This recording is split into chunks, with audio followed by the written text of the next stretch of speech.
Maybe we should go ahead and start. Thank you all for coming. We are having this beautiful panel today to discuss business models in the times of AI.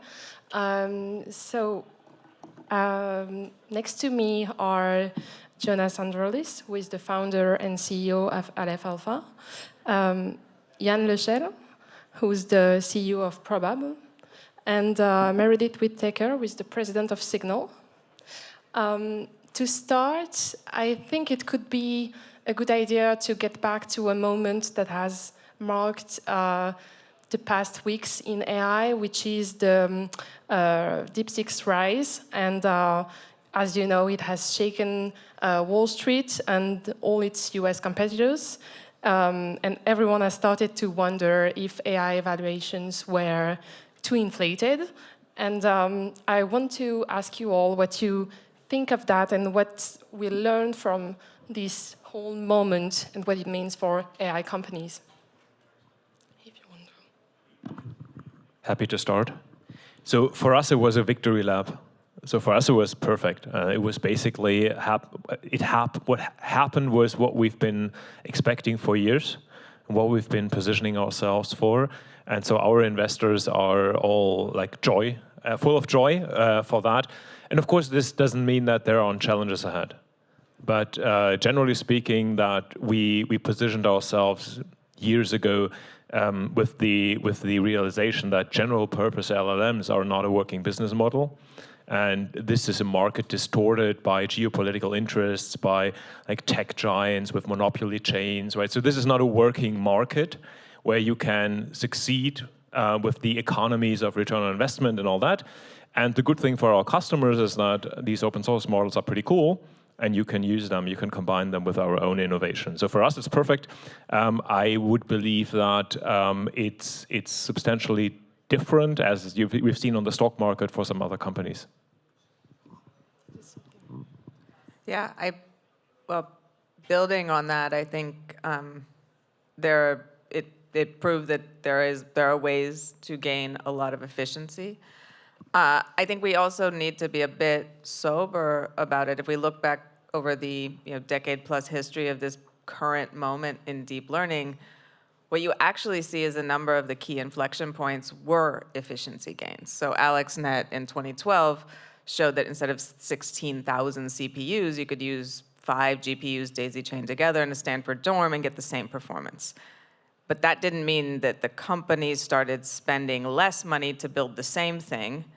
They started spending the same amount of money to build something much, much bigger because those efficiency gains were seen as something that could supercharge development, supercharge this bigger is better paradigm, similar with the transformer model in 2017, huge efficiency gains in model architectures.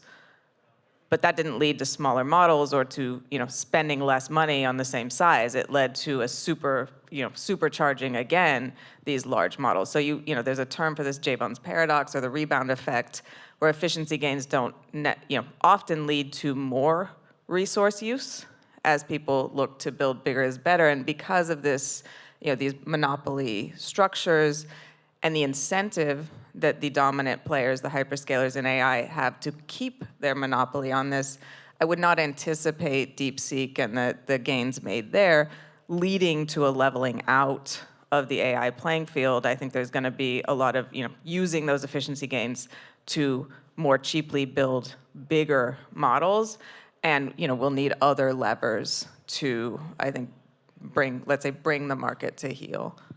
What's also interesting is I spoke to a lot of brilliant researchers in large labs, and they basically all gave me the same answer, saying that, yeah, this is not new, right? We basically have the same efficiency. We just don't market it that way. And when you look at the numbers we know of the DeepSeek team, they have about 100 times the GPUs we have. And when you look at the paper, it has more than 100 authors. So this is not like a small and scrappy team of 2 people in the garage and all that, right? So what I find interesting here is that we have basically game theory and math at play and massive optimization, as you said. It's basically how things are going to go forward. We reached a point of maybe stability where models as an object is a sort of a commodity. in a way, and every nation also has to own their own model because there are cultural elements, biases. So every nation, possibly every company, will have its own model. So given the cost, the initial cost, and we talk about, capital that has been incinerated, which is not too different from the capital that was incinerated 25 years ago for 3G, right? 3G came 10 years after with the iPhone, where we started to use, a lot of video bandwidth. So there's a lot of capital incinerated to trigger this momentum, and the DeepSeek moment is a way to say, open always wins. And this is what happens. And China, whether it was intended or not, understands this very well. You can weaponize open. And open always wins because concentration is something which is undesirable at some point. So big tech, of course, wants to protect that by design, but they will struggle because at some point someone will say, oh, I actually can do this. This is just science. I can do better. I can cycle through. Go ahead. I think we do have to push on what open here means. Because, as someone who came up in the open source world, back in the day, when I started seeing the term open source applied to AI, I was actually confused because I don't know whom among you are from this particular corner of tech, but open source people are incredibly specific. They're incredibly pedantic. You'll have 200 people replying to a thread about a detail in GPL license, and they will be fighting it out until that detail is resolved or until they're enemies. So I was like, okay, well, what are the details of what open source AI is? And I think it does trouble the idea that anyone can just pluck the open apple off the tree and equally enjoy it, right? We are still talking about massive concentrations of compute, and DeepSeek was built on prior art. It was not, it did not spin up it relied on that, and that prior art relied on huge amounts of data that, again, each country doesn't have its own fungible data set. We have a history here in which the commercial internet developed largely in the US, largely in English, largely among a very particular set of people who deposit, the 14-year-olds who edit Reddit, the 22-year-olds who post on Wikipedia or vice versa, right? You have a very particular cultural paradigm that created a lot of this data. A lot of the other data is created effectively to answer the questions that are interesting to advertising companies about all of us, so you can better target ads. That's not a fungible representation of our dynamic reality or each country's culture or each sector's culture. That is something that is very culturally specific, very historically contingent. And again, it's not in the possession of each company or country. It's something that is largely, we have a finite amount of it, and we can reach for synthetic data. We can try to create a bit more, but that's actually not a solved problem. So here is where it doesn't just become easy for everyone once we open up the frameworks or call our API open or whatever. It's something, even with open weights and a more maximal version, we still need to recognize there is a concentration of power and a historical contingency around who has access to these resources that is going to shape ultimately who they serve and how they look. And I did use the term open, not to say open source or open weights, because open is a concept that also includes open science, open standards. So some of these things will trigger a level playing field sort of dynamic, which is the reverse of, if you look at LLMs, the worst thing that could happen to us as a society, as a species, is knowledge as a service. In other words, capturing all that amount of humanitarian or whatever humanity has produced as content without asking for permission. The danger is for that to be fully captured and we all become renter of that property. Well, then there's also this famous Silicon Valley saying, if you're not paying for it, you're the product, right? So if somebody is providing you a free product that they spend 100 times the compute we have on, why are they doing that, right? Are there maybe, and then to your point, Meredith, we have clear indications that there's laws be broken, there are laws broken along the way. And we don't seem to care too much. We are applauding for the cool tech, And the copyright infringement was basically a side note. Yeah. Have you heard of disruption, Jonas? that's what that's called. Just to rebound on that, Jonas, you said that large language models cannot be profitable. Can you elaborate on that? And also, can we imagine an AI that respects copyright and still? Sure, we can. I mean, so to be very specific, what I'm saying is general purpose LLMs cannot be profitable. Another thing we've learned with like DeepSeek and Llama and basically all other cool models is that they don't seem to generalize out of distribution. So these models are learning more and more data, and there's a reason why companies like Scale AI do a billion in revenue. Like, just think about it. It's $1 billion paid for people sitting in front of computers typing the right answers to questions for the models to memorize. So that's like a big part of what makes these models so powerful. And the answers they're typing are largely informed by the needs of like the general user. So things like write a poem for my mother's birthday, or I want an email reply to this invitation, whatever, right? So these kind of things. And what we are seeing is for our customers that are in manufacturing and compliance and government and security, these models are about as useless as they were years ago, because the very specific things that they need to know to solve these problems are still not in there. But of course, for general purpose use, for what we can all use, if we want a poem for our mother's birthday, they're phenomenal. And I think this gets to some of what I would call the pathologies of the tech investment cycle and the tech business model. The first is that if we're being real, a lot of things don't have to be profitable for investors to profit. People have to believe they are useful, believe that they work for long enough to IPO or get an acquisition, right? And I came up in this industry, y'all. That is simply the facts, and that means there's an incentive to maintain certain hype cycles, a disincentive for rigorous research and empiricism, testing benchmarks that accurately assess, performance in context.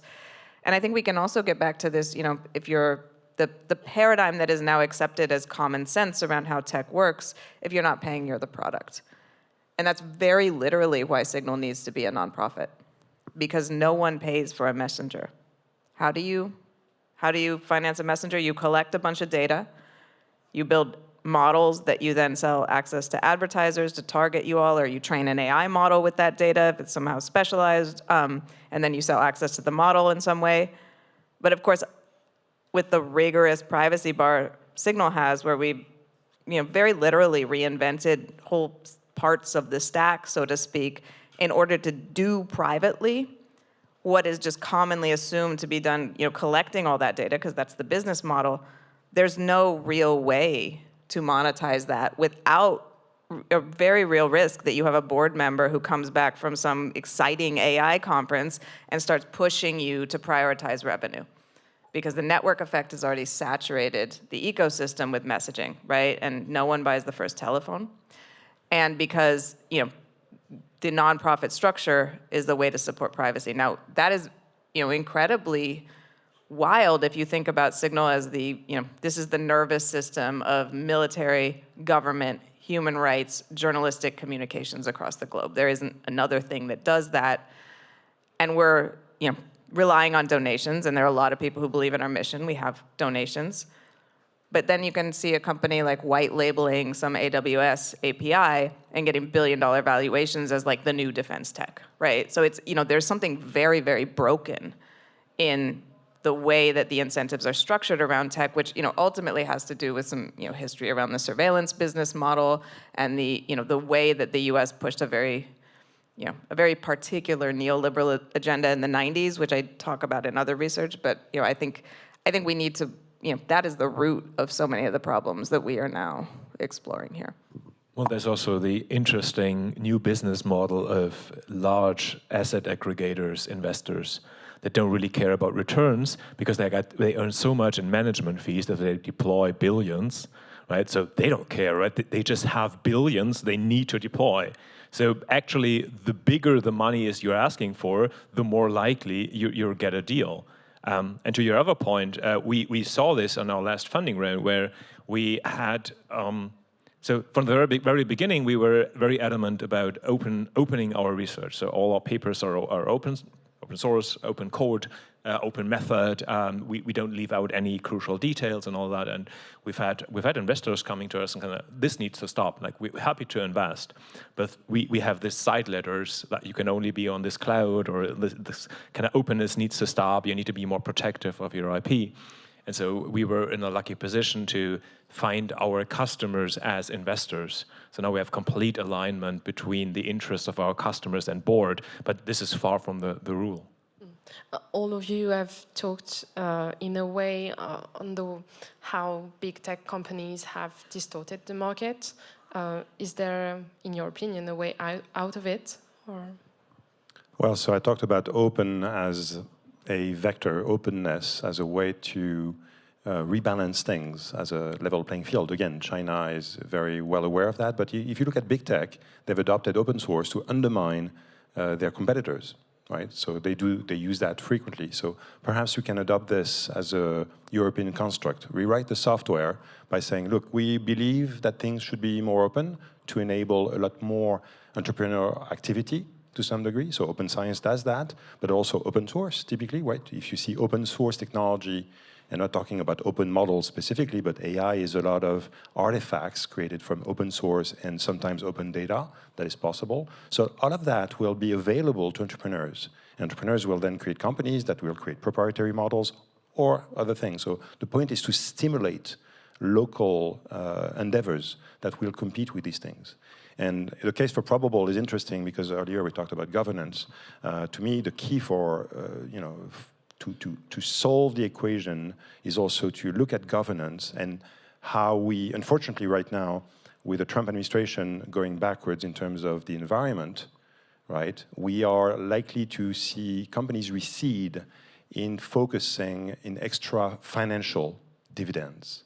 And the company that we've created with Probabl is a company that focuses both on extra financial dividends and financial dividends. In other words, we need the drive of financial dividends to be competitive and generate growth or margin, but at the same time, through open source, we believe that we provide non-financial dividends, societal dividends. And so, to me, that equation is also solved at the governance level, which talks about society as a whole. I think on this question, I would probably have a really fun conversation over coffee.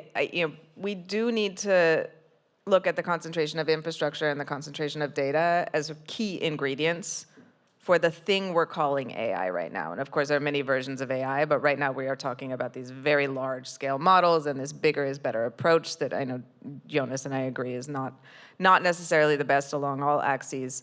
But one element of that concentration of power, infrastructure, data, that we don't always hear talked about is also market access. Because these infrastructure providers are hyperscalers because they have servers across the globe. That's not something that one jurisdiction itself can replicate. And you're talking about sort of cross-subsidized economies of scale with marketplaces and search engines and what have you subsidizing those as well.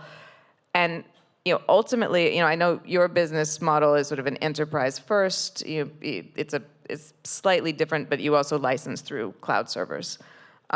People can access your models through the cloud. Well, actually, it's enterprise and government, and our customers, of course, they use hyperscalers, and they can deploy our tech there, but we are not like an integral part. They can always move it out. So if you're an enterprise and you're with AWS, and you don't like the price increase and you want to move everything on-prem, you can do it. And I think the issue there being that you're still dependent on hyperscaler infrastructure, and a lot of the business models are simply licensing through hyperscaler infrastructure in many cases, right? And you can do on-prem if you're large enough, but that's still not solving the question of how do we distribute this to a market? How do we build a consumer product out of that? How do we do something that isn't just sort of centralized to our our business. And then the other one is these platforms, right? You integrate, Meta and PyTorch, everyone builds in PyTorch. Meta has a huge hand in PyTorch. That means that what is built snaps right in like a Lego into Meta's systems. They can deploy that for their ad targeting and, optima-seeking behavior generally. But that market access is something that I think we also need to take seriously when we talk about, competition and the opportunity for sort of, entrepreneurs and new entrants to truly disrupt this market.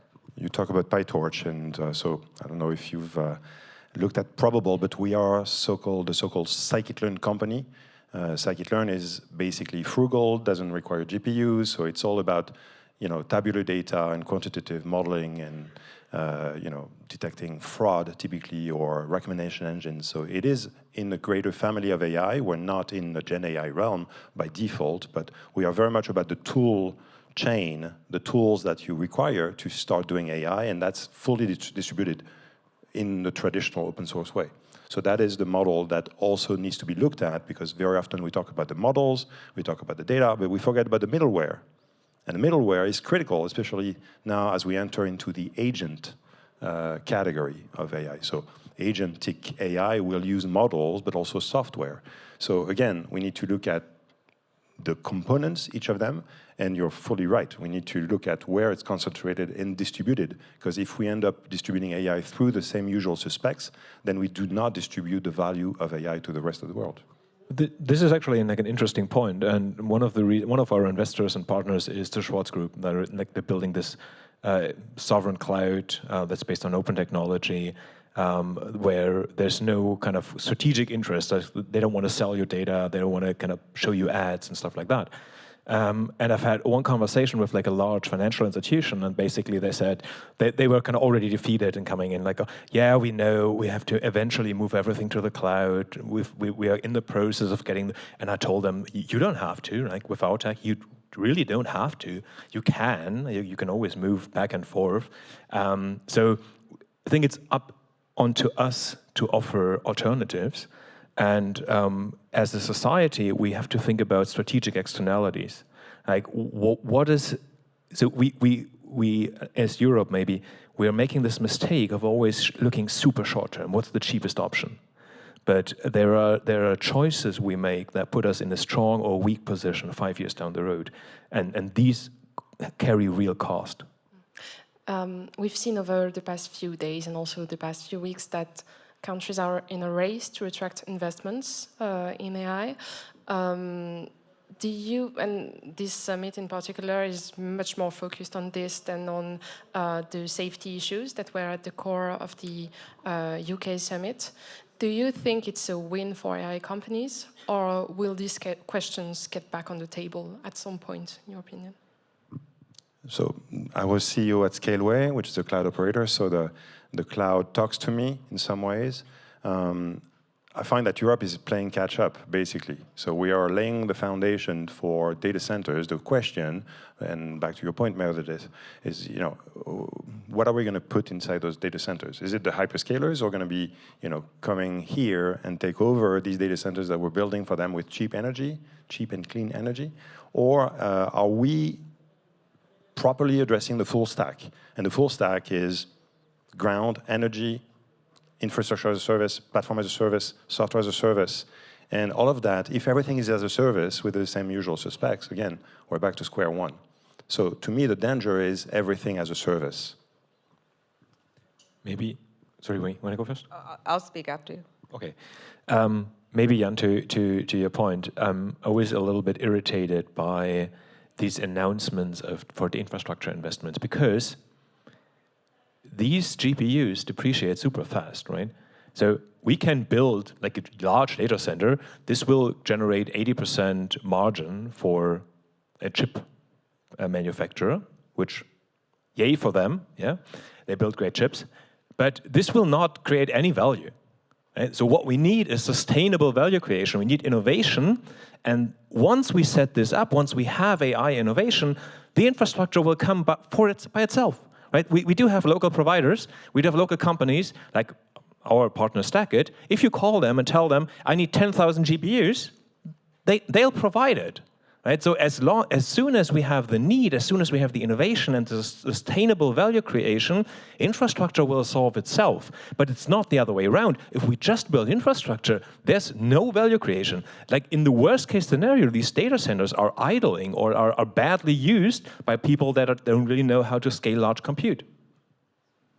Yeah, I would agree with that. I would turn the conversation a little bit to talk about where are the opportunities here, right? And I don't think it's in licensing a partnership with a large hyperscaler to build a easily deprecated data center. I do think issues like security and privacy are pressing. There are currently just unremediated vulnerabilities in large-scale AI systems. There are supply chain attacks that can poison data. So if you've seen the Manchurian Candidate, sort of like a wake word that makes it behave poorly when or dangerously when you do a certain thing. Once it's operationalized during inference, there are data exfiltration attacks that can expose incredibly sensitive data. And there's the fact that, let's be real about what AI is. It does a lot of very, very cool things, but it's hardware. It's software libraries, and it's a lot of data. It's nothing new paradigmatically when it comes to tech. And a lot of times you wrap AI around this system that is familiar, and it defamiliarizes it, and we're seeing things like rigorous security engineering not being applied to AI, even though we know that's necessary to secure these hardware and software if we're integrating them into things like military systems or high-stakes systems like healthcare.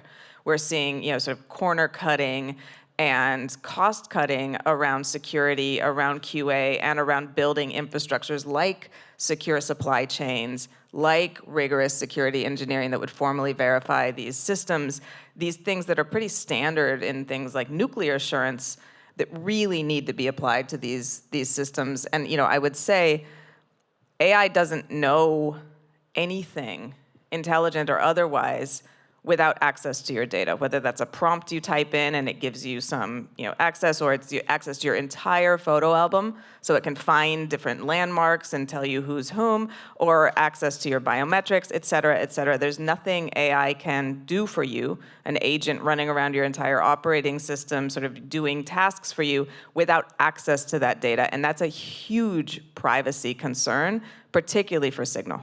So, we run on these operating systems. We cannot poison the nervous system of military communication by having some agent designed by some product team who's racing to meet an OKR, devouring that data and storing it unsafely. So I think there are, those to me, yes, they're framed as problems, but those are opportunities to actually batten the hatches and address real concerns that are going to blow up in the future. And in that future, there will be prior art, there will be models created responsibly, and there will be privacy-preserving systems that recognize, we're risking human rights if we move forward with this sort of hype-fueled AI paradigm and don't address these issues. So I open that opportunity to you all in the room. Thanks everyone for this conversation, and thank you for joining. We'll leave the ground now. Thank you. Thanks. Thank you.